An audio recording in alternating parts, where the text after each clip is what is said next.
Yuval নোয়া হারারির লেখা sapiens. আপনার চারপাশের পৃথিবী কি কখনো আপনাকে অবাক করেছে? কিভাবে আমরা হোমো সেপিয়েন্স এই গ্রহের শীর্ষে পৌঁছালাম?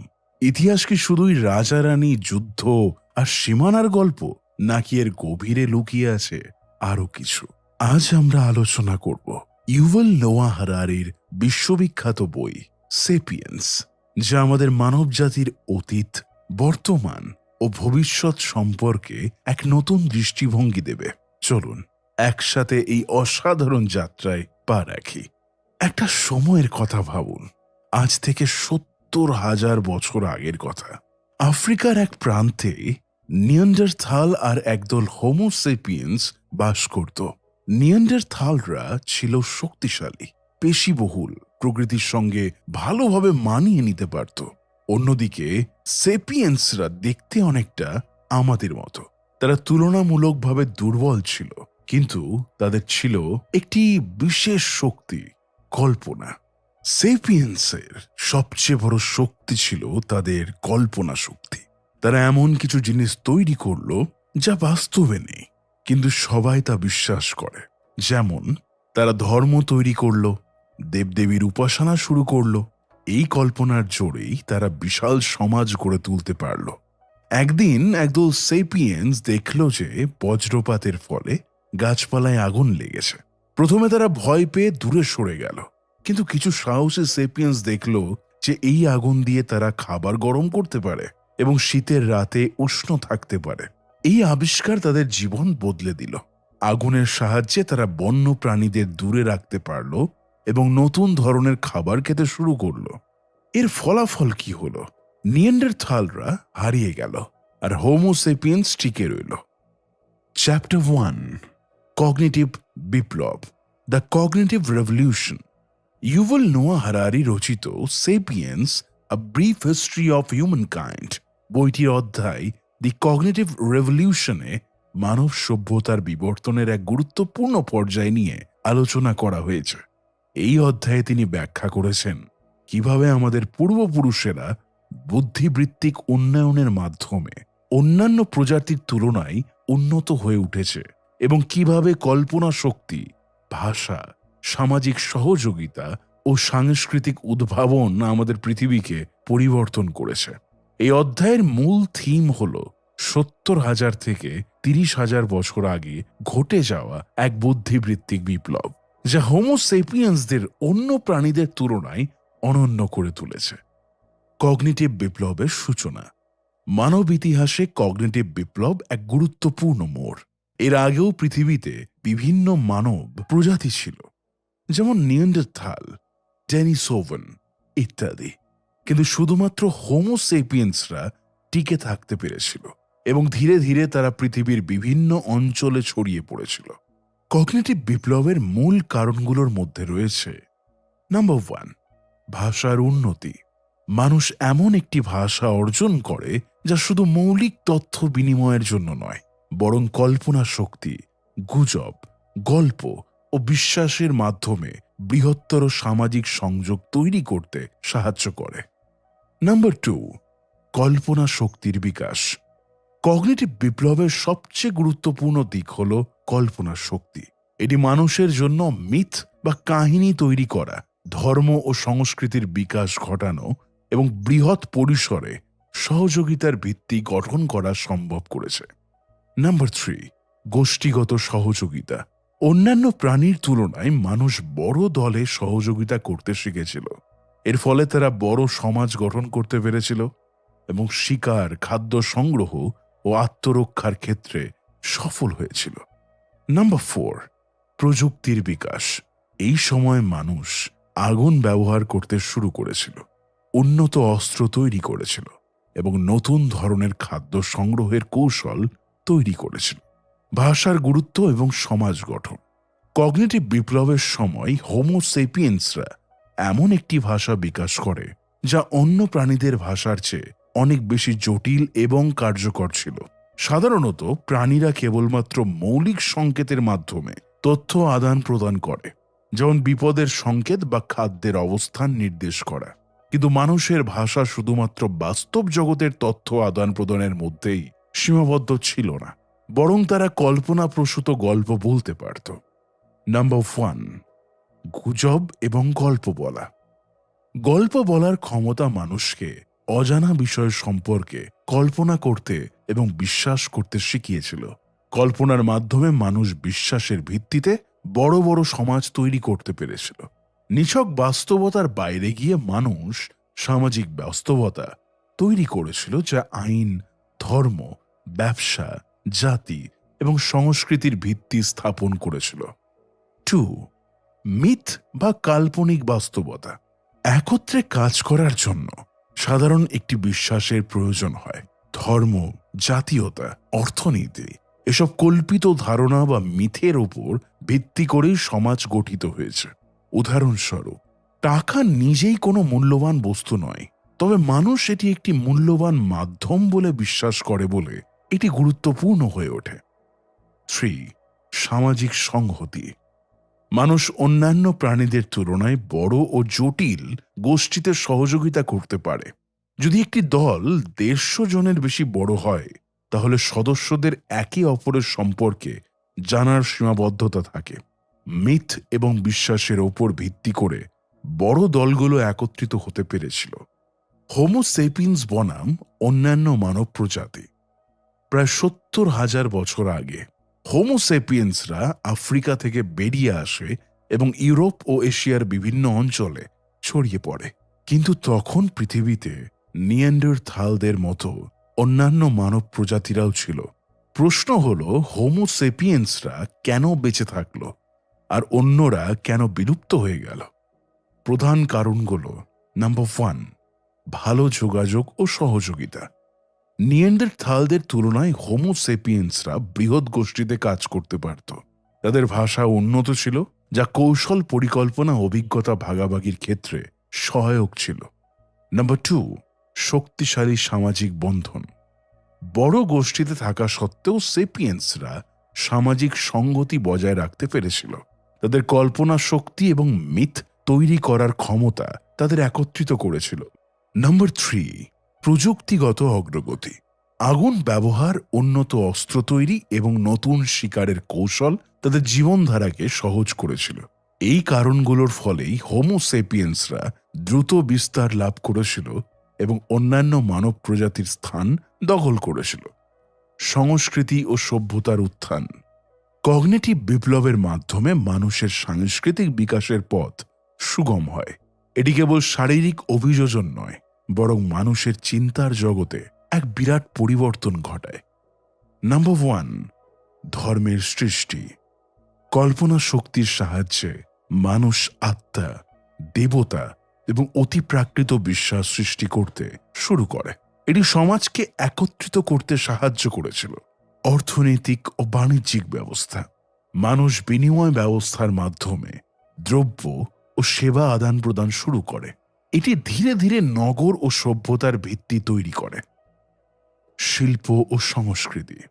গুহাচিত্র, মূর্তি, সঙ্গীত ও নৃত্য মানব সমাজে গুরুত্বপূর্ণ ভূমিকা পালন করতে শুরু করে।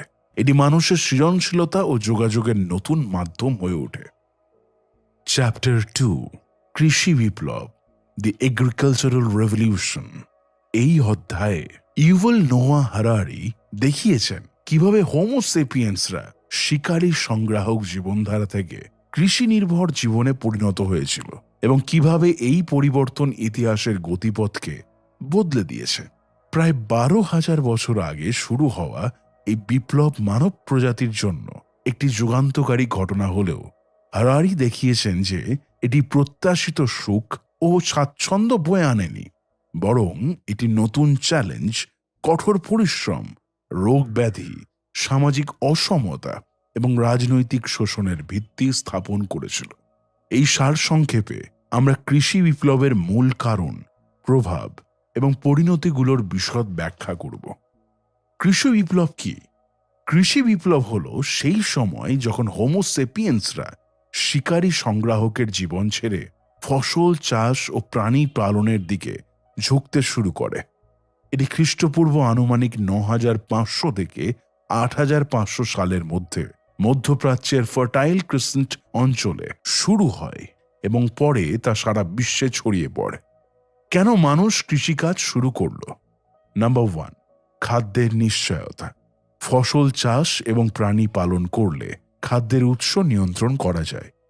নাম্বার 2, জনসংখ্যা বৃদ্ধি। শিকারী সংগ্রাহকরা ছোট গোষ্ঠীতে থাকলেও কৃষি নির্ভর সমাজে অধিক সংখ্যক মানুষ বসবাস করতে পারে। নাম্বার 3, অবস্থানগত স্থায়িত্ব। কৃষির ফলে মানুষ এক জায়গায় স্থায়ী বসতি গড়তে সক্ষম হয়। নাম্বার 4, প্রযুক্তির উন্নতি। কৃষির ফলে নতুন নতুন প্রযুক্তি যেমন সেচ ব্যবস্থা, লাঙল ও পশুচালিত যান আবিষ্কৃত হয়। কিন্তু হারারির মতে কৃষি বিপ্লব শুধু সুবিধা আনেনি, এটি মানুষের জীবনকে আরো জটিল এবং কঠিন করে তুলেছে। কৃষি বিপ্লবের ফলাফল: খাদ্যের উপর নির্ভরতা এবং জীবনমানের অবনতি। শিকারী সংগ্রাহকেরা খাদ্যের জন্য বিভিন্ন উৎসের উপর নির্ভর করত। যখন একটি নির্দিষ্ট এলাকা খাদ্যের জন্য অনুপযুক্ত হয়ে উঠত, তারা অন্যত্র চলে যেত। কিন্তু কৃষি সমাজে মানুষের খাদ্য 1 বা 2 ধরনের ফসলে সীমাবদ্ধ হয়ে যায়। ফলে দুর্ভিক্ষের সময় মানুষ বেশি ক্ষতিগ্রস্ত হতে লাগলো। কিভাবে জীবন মান খারাপ হলো? খাদ্যাভ্যাস কম বৈচিত্র্যময় হয়ে পড়ল। অতিরিক্ত শারীরিক পরিশ্রম করতে হতো। রোগ ব্যাধি ছড়িয়ে পড়ল, কারণ মানুষ ও পশু কাছাকাছি বসবাস করত। হারারির মতে কৃষি বিপ্লব মানুষের জন্য একটি ফাঁদ ছিল, কারণ এটি মানুষকে স্থায়ী বসবাসের জন্য বাধ্য করেছিল, কিন্তু প্রকৃতপক্ষে তাদের জীবনের মান খারাপ করেছিল। নাম্বার 2, সম্পদের অসমতা এবং সামাজিক শ্রেণীবিন্যাস। কৃষি বিপ্লবের আগে সমাজ ছিল তুলনামূলকভাবে সমতাভিত্তিক। শিকারী সংগ্রাহকেরা সাধারণত ছোট গোষ্ঠীতে থাকত এবং সম্পদ সমানভাবে ভাগ করে নিত। কিন্তু কৃষির ফলে সম্পদের অসম বন্টন শুরু হলো। কৃষিক্ষেত্রের মালিকানা কয়েকটি পরিবার বা গোষ্ঠীর হাতে কেন্দ্রীভূত হয়ে গেল। নতুন ধনী শ্রেণী তৈরি হলো, যারা কৃষি জমি ও খাদ্য মজুত করে শক্তিশালী হয়ে উঠল। দাস প্রথার প্রচলন শুরু হলো, যেখানে কিছু মানুষ অন্যদের শ্রম দিয়ে কৃষিকাজ করাতো। এর ফলে ধনী ও দরিদ্রের মধ্যে স্পষ্ট বিভাজন সৃষ্টি হলো, যা পরবর্তী সমাজগুলোতে আরো গভীরভাবে প্রথিত হলো। শহর ও রাষ্ট্রের জন্ম। কৃষির ফলে মানুষের স্থায়ী বসতি স্থাপন শুরু হয়। ছোট ছোট গ্রাম গড়ে ওঠে, যা পরে শহরে রূপ নেয়। মানুষ যখন খাদ্য উৎপাদন ও সংরক্ষণ করতে শুরু করল, তখন বড় বড় সম্প্রদায় গঠন করা সম্ভব হলো। এই প্রসঙ্গে হারারি ব্যাখ্যা করেছেন, কৃষির ফলে খাদ্যের ভাণ্ডার তৈরি হয়, যা বাণিজ্যের জন্য ব্যবহৃত হতে শুরু করে। বাজার ও লেনদেন। কৃষিভিত্তিক সমাজে লেনদেনের ধারণা জন্ম নেয়, যা পরবর্তী সময়ে মুদ্রার বিকাশের দিকে নিয়ে যায়। প্রশাসনিক ব্যবস্থা। শহরগুলোতে শৃঙ্খলা বজায় রাখতে সরকার, আইন ও আমলাতন্ত্রের বিকাশ ঘটে। এইভাবেই কৃষি বিপ্লব সভ্যতার ভিত্তি গড়ে তোলে। নাম্বার 4, লিঙ্গ বৈষম্যের সূচনা। শিকারী সংগ্রাহক সমাজে নারী ও পুরুষের ভূমিকা তুলনামূলকভাবে সমান ছিল, কিন্তু কৃষি বিপ্লবের পর নারীরা গৃহস্থালী ও সন্তান পালনের দায়িত্বে আবদ্ধ হয়ে পড়ে, আর পুরুষেরা ভূমি ও সম্পদের মালিক হয়ে ওঠে। এই পরিবর্তনের ফলে নারীদের রাজনৈতিক ও অর্থনৈতিক ভূমিকা কমে যায়। পিতৃতান্ত্রিক সমাজ ব্যবস্থার বিকাশ ঘটে। নারীরা পুরুষের উপর নির্ভরশীল হয়ে পড়ে। হারারি দেখিয়েছেন যে কৃষি বিপ্লবের ফলে লিঙ্গ বৈষম্য আরও গভীর হয়, যা আজও সমাজে বিদ্যমান। রাজনীতি, ধর্ম ও যুদ্ধের উত্থান। কৃষিভিত্তিক সমাজে যখন সম্পদ, জমি ও খাদ্য মজুত হতে শুরু করল, তখন এই সম্পদের নিয়ন্ত্রণ নিয়ে দ্বন্দ্ব শুরু হয়। রাষ্ট্র ও রাজতন্ত্র। জমির মালিকরা নিজের আধিপত্য কায়েম করার জন্য রাজতন্ত্র প্রতিষ্ঠা করল। ধর্ম ও বিশ্বাস। নতুন দেবতাদের উপাসনা শুরু হলো, যা কৃষি ও প্রাকৃতিক শক্তির প্রতীক ছিল। যুদ্ধের সূচনা। খাদ্য ও জমির জন্য বিভিন্ন গোষ্ঠীর মধ্যে যুদ্ধ শুরু হলো। এর ফলে শক্তিশালী সাম্রাজ্য গড়ে ওঠে এবং ইতিহাসের গতিপথ বদলে যায়। কৃষি বিপ্লব একটি আশীর্বাদ না অভিশাপ? ইতিহাসের অনেক গবেষক কৃষি বিপ্লবকে মানব সভ্যতার সবচেয়ে গুরুত্বপূর্ণ অগ্রগতি হিসেবে বিবেচনা করেন, কিন্তু হারারি দেখিয়েছেন যে এটি একটি দ্বিমুখী তলোয়ার।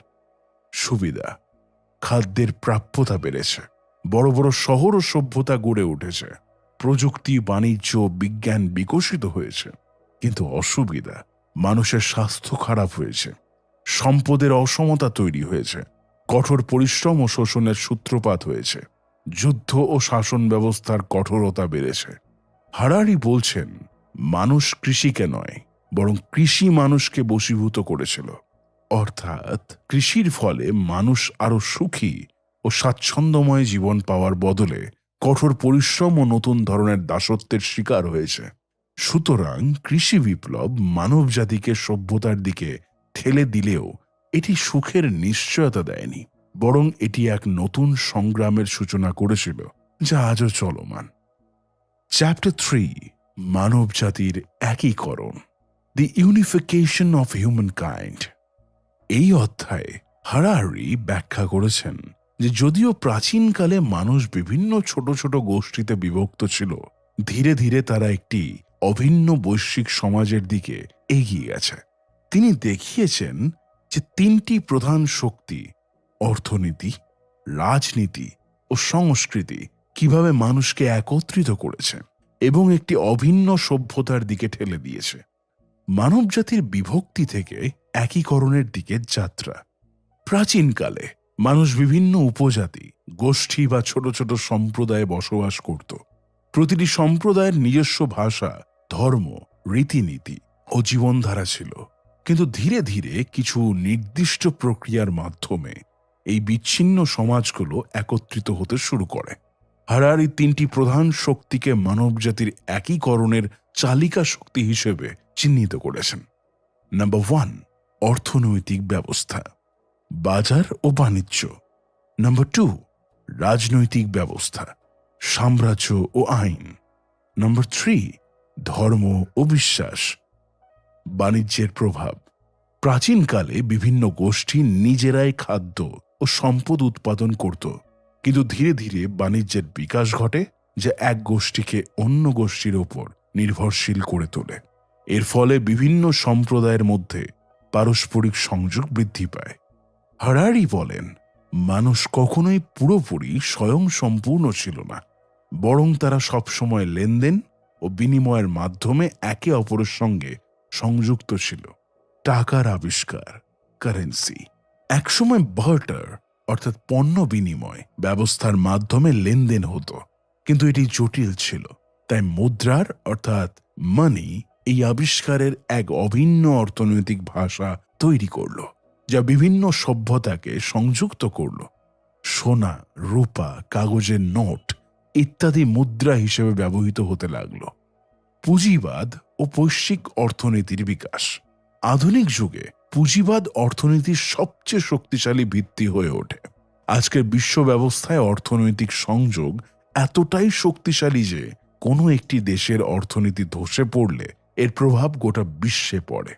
অর্থনৈতিক সংযোগ মানব প্রজাতিকে একত্রিত করার অন্যতম প্রধান কারণ হয়ে ওঠে। সাম্রাজ্যের উত্থান এবং রাজনৈতিক একীকরণ।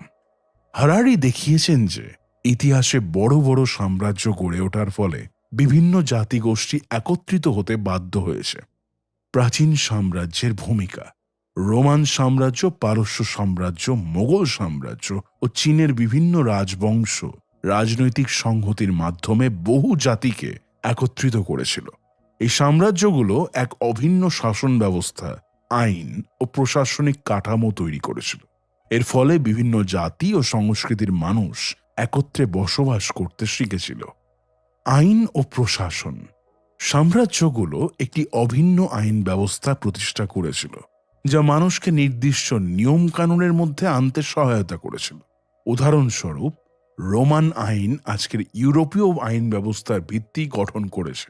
সাম্রাজ্যের পতনের পরেও সংযোগ অটুট থাকে। হারারি বলেন, অনেক সাম্রাজ্য ধ্বংস হয়ে গেলেও তাদের দ্বারা সৃষ্ট সংযোগ ও সাংস্কৃতিক একীকরণ টিকে থাকে।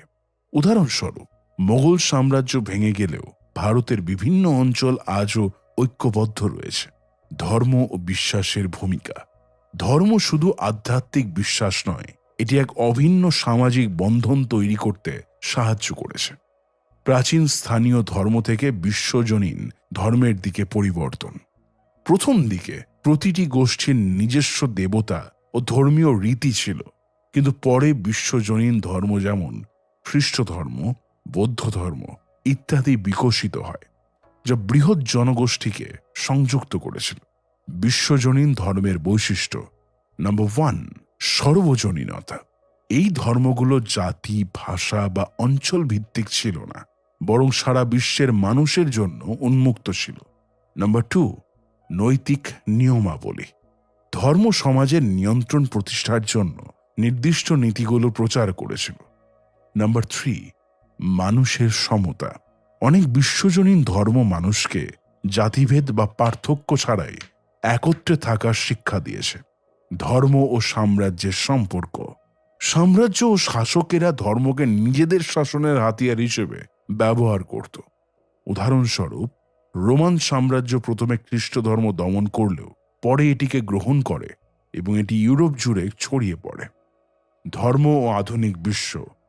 আধুনিক যুগে বিজ্ঞান ও যুক্তির বিকাশ ঘটলেও ধর্ম এখনও মানুষের জীবন ও সংস্কৃতির একটি গুরুত্বপূর্ণ অংশ রয়ে গেছে। ধর্মবিশ্বাস মানবজাতিকে একত্রিত করার একটি প্রধান উপাদান ছিল এবং এখনও কিছু ক্ষেত্রে তা রয়ে গেছে। মানবজাতির একীকরণের চূড়ান্ত রূপ। আধুনিক বিশ্ব ব্যবস্থা, প্রযুক্তি ও বৈশ্বিক যোগাযোগ। বিজ্ঞানের অগ্রগতি এবং প্রযুক্তির বিকাশের ফলে বিশ্ব আজ আরও সংযুক্ত হয়ে পড়েছে। ইন্টারনেট, সামাজিক মাধ্যম, আন্তর্জাতিক বাণিজ্য ও ভ্রমণের সুবিধার কারণে মানবজাতি একটি অভিন্ন সভ্যতা হিসেবে গড়ে উঠছে। জাতীয়তাবাদ ও আধুনিক রাষ্ট্র ব্যবস্থা।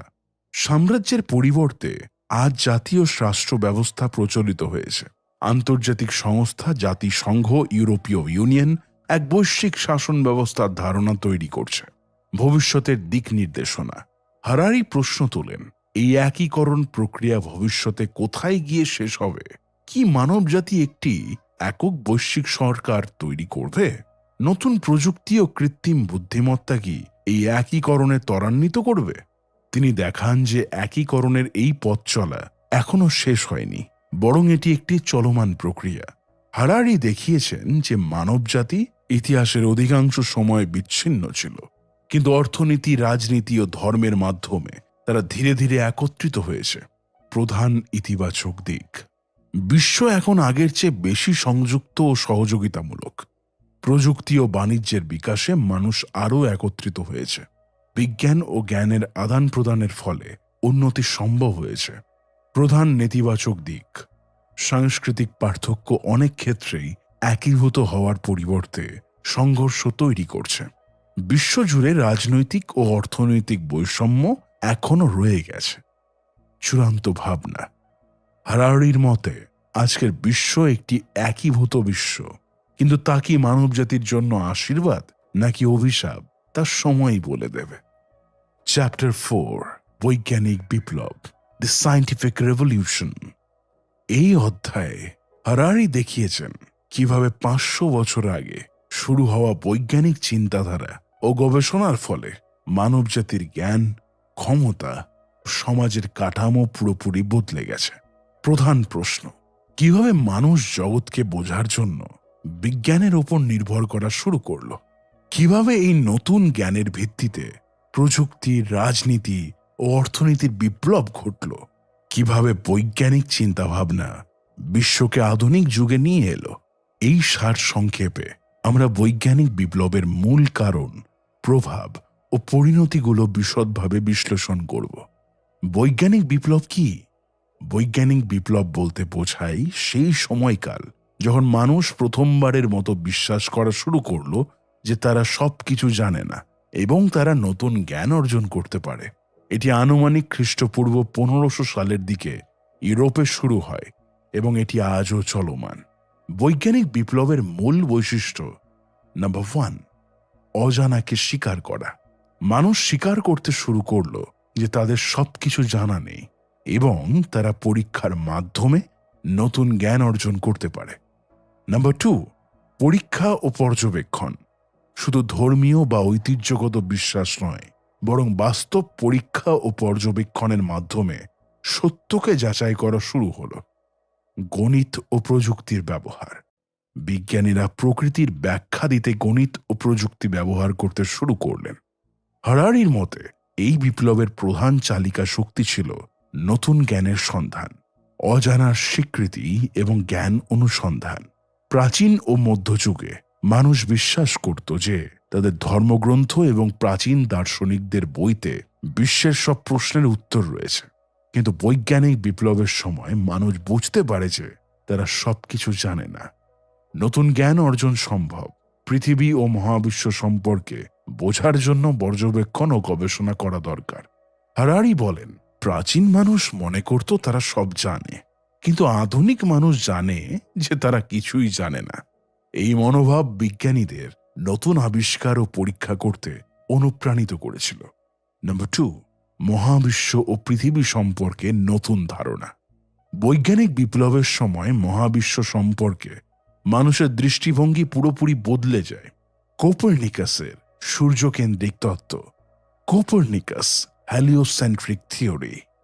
মধ্যযুগে মানুষ বিশ্বাস করত যে পৃথিবী মহাবিশ্বের কেন্দ্র এবং সূর্য ও গ্রহগুলো পৃথিবীর চারদিকে ঘুরছে। কিন্তু নিকোলাস কোপারনিকাস দেখালেন যে সূর্য মহাবিশ্বের কেন্দ্র আর পৃথিবী সহ অন্যান্য গ্রহ সূর্যের চারিদিকে ঘুরছে। গ্যালিলিওর পর্যবেক্ষণ।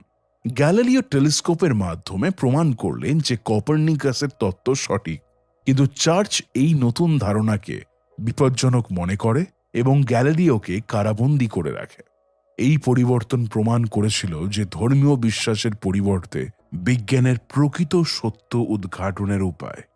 বিজ্ঞানের নতুন পদ্ধতি, পর্যবেক্ষণ ও পরীক্ষা নিরীক্ষা। বৈজ্ঞানিক বিপ্লবের আগে জ্ঞান অর্জনের প্রধান মাধ্যম ছিল অনুমান ও ধর্মীয় বিশ্বাস, কিন্তু এরপর বিজ্ঞানীরা পরীক্ষা, পর্যবেক্ষণ ও গণিত ব্যবহার করতে শুরু করল। ফ্রান্সিস বেকনের বৈজ্ঞানিক পদ্ধতি, পর্যবেক্ষণ, হাইপোথেসিস অর্থাৎ ধারণা, পরীক্ষা, বিশ্লেষণ, সিদ্ধান্ত।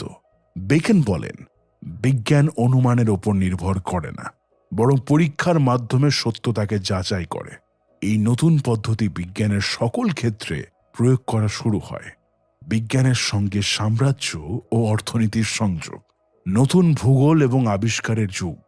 বৈজ্ঞানিক বিপ্লবের সময় ইউরোপীয় সাম্রাজ্যগুলো নতুন ভূখণ্ড অনুসন্ধান করতে শুরু করে। ক্রিস্টোফার কলম্বাস নতুন ভূমি আবিষ্কারের জন্য নৌযাত্রা শুরু করেন। জেমস কুক দক্ষিণ প্রশান্ত মহাসাগরের দ্বীপ আবিষ্কার করেন। ইউরোপীয়রা আমেরিকা, ভারত ও আফ্রিকা উপনিবেশ স্থাপন করে। অর্থনীতির বিকাশ ও নতুন প্রযুক্তি। বিজ্ঞান ও প্রযুক্তির উন্নতির ফলে নতুন নতুন ব্যবসা বাণিজ্য শুরু হয়। বাষ্প ইঞ্জিন ও শিল্প বিপ্লব, এটি আধুনিক অর্থনীতির ভিত্তি তৈরি করে।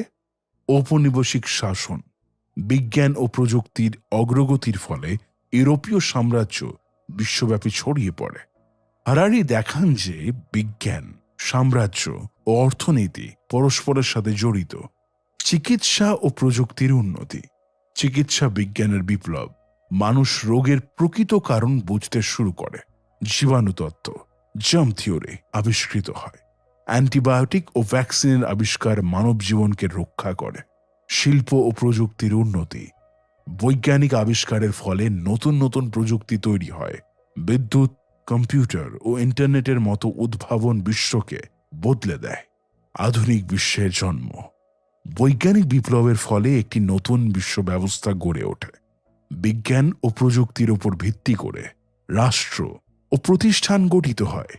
মানুষের জীবনধারা পুরোপুরি বদলে যায়। ধর্মীয় বিশ্বাসের পরিবর্তে যুক্তি ও পরীক্ষা নির্ভর চিন্তাধারা প্রতিষ্ঠিত হয়। হারারি দেখান যে এই পরিবর্তন এখনও অব্যাহত আছে এবং ভবিষ্যতে আরও বড় পরিবর্তন আনতে পারে। বৈজ্ঞানিক বিপ্লব এক আশীর্বাদ না অভিশাপ? সুবিধা: মানুষের জীবনযাত্রার মান উন্নত হয়েছে, রোগবালাই কমেছে, যোগাযোগ ও প্রযুক্তির উন্নতি ঘটেছে। অসুবিধা: বিজ্ঞান ও প্রযুক্তি যুদ্ধ, ধ্বংসাত্মক অস্ত্র তৈরি করেছে, পরিবেশ দূষণ ও জলবায়ু পরিবর্তন ঘটেছে। মানবিক মূল্যবোধ ক্ষতিগ্রস্ত হচ্ছে। চূড়ান্ত ভাবনা। হারারি প্রশ্ন তোলেন, আমরা কি বিজ্ঞানের মাধ্যমে সত্যিকারভাবে সুখী হতে পেরেছি? তিনি দেখান যে বিজ্ঞান আমাদের ক্ষমতা বাড়িয়েছে, কিন্তু এর সঠিক ব্যবহার আমাদেরই নিশ্চিত করতে হবে।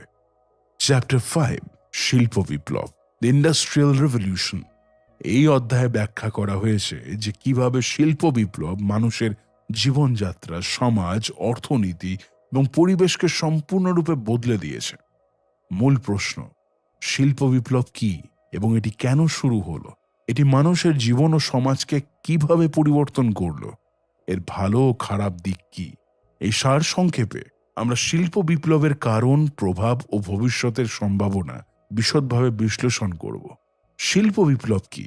শিল্প বিপ্লব বলতে বোঝায় 1800 ও 1900 শতকের মধ্যে ইউরোপে ঘটে যাওয়া প্রযুক্তিগত ও অর্থনৈতিক পরিবর্তনের ধারা, যেখানে হাতের কাজের পরিবর্তে মেশিনের ব্যবহার শুরু হয়। শিল্প বিপ্লবের প্রধান বৈশিষ্ট্য: নাম্বার 1, মেশিনের আবিষ্কার। বিভিন্ন শিল্পে হাতে তৈরি পণ্যের পরিবর্তে মেশিনের ব্যবহার শুরু হয়। নাম্বার 2, কারখানা ভিত্তিক উৎপাদন। ছোট ও স্থানীয় উৎপাদনের পরিবর্তে বিশাল কারখানায় পণ্য উৎপাদন শুরু হয়।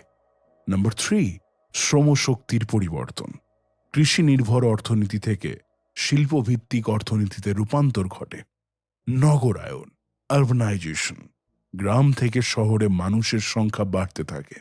পরিবহন ও যোগাযোগের উন্নতি। রেলওয়ে, স্টিম ইঞ্জিন এবং টেলিগ্রাফের মতো নতুন প্রযুক্তির উদ্ভব হয়। হারারি বলেন, শিল্প বিপ্লব শুধু একটি প্রযুক্তিগত পরিবর্তন নয়, বরং এটি মানব সমাজের গভীর দার্শনিক ও অর্থনৈতিক পরিবর্তনও বয়ে আনে। শিল্প বিপ্লবের কারণ। শিল্প বিপ্লব হঠাৎ করে আসেনি, এটি কয়েকটি গুরুত্বপূর্ণ পরিবর্তনের ফলাফল। কৃষি বিপ্লব ও খাদ্য উৎপাদন বৃদ্ধি। কৃষির উন্নতির ফলে মানুষের জীবনযাত্রার মান উন্নত হয়। অতিরিক্ত খাদ্য উৎপাদনের কারণে গ্রামীণ জনগোষ্ঠীর একটি বড় অংশ শহরে আসতে পারে। নতুন নতুন প্রযুক্তি উদ্ভাবিত হয় যা উৎপাদনকে সহজ করে তোলে। উদাহরণ: বাষ্প ইঞ্জিন, টেক্সটাইল মেশিন, রেলপথ, বিদ্যুৎ ইত্যাদি। পুঁজিবাদ ও বিনিয়োগের সুযোগ বৃদ্ধি। ব্যবসায়ীরা শিল্প কারখানায় বিনিয়োগ করতে শুরু করে। ব্যাংক ও অর্থনৈতিক প্রতিষ্ঠান ব্যবসার জন্য ঋণ দিতে শুরু করে। ঔপনিবেশিক শাসন ও বাণিজ্য সম্প্রসারণ। ইউরোপীয় দেশগুলো তাদের উপনিবেশ থেকে কাঁচামাল সংগ্রহ করে শিল্প বিপ্লবকে ত্বরান্বিত করে। ভারত, আফ্রিকা, আমেরিকার সম্পদ ইউরোপীয় দেশগুলোকে শিল্পায়নে সাহায্য করে। শিল্প বিপ্লবের প্রধান উদ্ভাবন ও প্রযুক্তি। শিল্প বিপ্লবের সময় অনেক গুরুত্বপূর্ণ উদ্ভাবন ঘটে যা পুরো বিশ্বকে বদলে দেয়। বাষ্প ইঞ্জিন, স্টিম ইঞ্জিন। জেমস ওয়াটের বাষ্প ইঞ্জিন শিল্প কারখানার উৎপাদনশীলতা কয়েকগুণ বাড়িয়ে তোলে। এটি রেলগাড়ি ও জাহাজেও ব্যবহৃত হয়, ফলে যোগাযোগ সহজ হয়। টেক্সটাইল শিল্পের অগ্রগতি। নতুন নতুন মেশিনের কারণে কাপড় উৎপাদন দ্রুত ও সহজ হয়ে যায়। স্পিনিং জেনি, পাওয়ার লুম ইত্যাদি মেশিন তৈরি হয়। রেলপথ ও পরিবহন। রেলগাড়ির আবিষ্কারের ফলে পণ্য পরিবহন সহজ ও সস্তা হয়ে যায়। ইউরোপ ও আমেরিকায় বিশাল রেলওয়ে নেটওয়ার্ক তৈরি হয়। বিদ্যুৎ ও যোগাযোগ প্রযুক্তি। টেলিগ্রাফ ও টেলিফোনের মাধ্যমে মানুষ দ্রুত তথ্য আদান প্রদান করতে পারে। বিদ্যুতের ব্যবহার কারখানার উৎপাদন বৃদ্ধি করে। হারারি বলেন, এইসব প্রযুক্তিগত পরিবর্তন মানুষকে প্রকৃতির ওপর আরো বেশি নিয়ন্ত্রণ দিতে শুরু করল। শিল্প বিপ্লবের সামাজিক পরিবর্তন। শিল্প বিপ্লবের ফলে মানুষের জীবনযাত্রা ও সমাজ ব্যবস্থা পুরোপুরি বদলে যায়। নগরায়ন ও শ্রমিক শ্রেণীর উদ্ভব। গ্রাম থেকে শহরে মানুষের অভিবাসন বেড়ে যায়। নতুন একটি শ্রমিক শ্রেণীর সৃষ্টি হয় যারা কারখানায় কাজ করতে শুরু করে। শহরগুলো দ্রুত বড় হতে থাকে, কিন্তু জীবনযাত্রার মান অনেক ক্ষেত্রে নিম্নমানের ছিল। শ্রমিক শোষণ ও খারাপ কাজের পরিবেশ। অধিকাংশ কারখানায় শ্রমিক